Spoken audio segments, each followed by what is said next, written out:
নির্বাচন কমিশনকে কোনো দলের পক্ষ না নিয়ে নিরপেক্ষভাবে কাজ করার আহ্বান জানিয়েছে বিএনপি। রবিবার বিকেলে নির্বাচন ভবনে সিইসির সঙ্গে বৈঠক শেষে দলটির মহাসচিব মির্জা ফখরুল ইসলাম আলমগীর বলেন, পোস্টাল ব্যালটে প্রতীক বিতরণে ইসি প্রশ্নবিদ্ধ কাজ করেছে।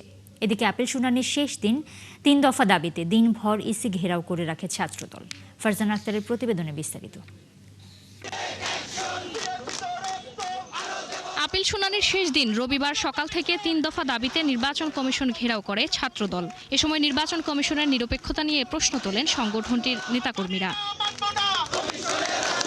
পরে বিকেলে নির্বাচন কমিশনে আসে বিএনপি মহাসচিব মির্জা ফখরুল ইসলাম আলমগীরের নেতৃত্বে প্রতিনিধি দল। ঘণ্টাখানেক বৈঠক শেষে বের হয়ে সাংবাদিকদের মির্জা ফখরুল বলেন, নির্বাচন কমিশন পক্ষপাতমূলক আচরণ করছে।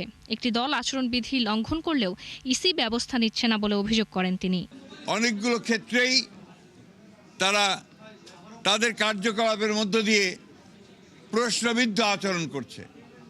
যে বিষয়গুলো আমরা তুলে ধরেছি, জামাতে নির্বাচনী কর্মীরা বাড়ি বাড়ি গিয়ে এনআইডির কপি, বিকাশ নম্বর, মোবাইল নম্বর সংগ্রহ করছে, যা ব্যক্তিগত গোপনীয়তা ভঙ্গ, ক্রিমিনাল অফেন্স। একটি রাজনৈতিক দল তাদের মনোনীত সমর্থিত প্রার্থীদের নির্বাচনে বিজয়ী করার অনৈতিক কূটকৌশল অবলম্বন করে ব্যাপক হারে দেশের ভিন্ন ভিন্ন এলাকা হতে ভোটার এলাকা পরিবর্তন পূর্বক ঢাকা মহানগর এলাকার ভোটার হিসাবে অন্তর্ভুক্ত হয়েছে। এই বিষয়ে জরুরি পদক্ষেপ গ্রহণ করা বলে আমরা প্রয়োজন বলে আমরা মনে করেছি এবং সেটা তাদের আহ্বান জানিয়েছি।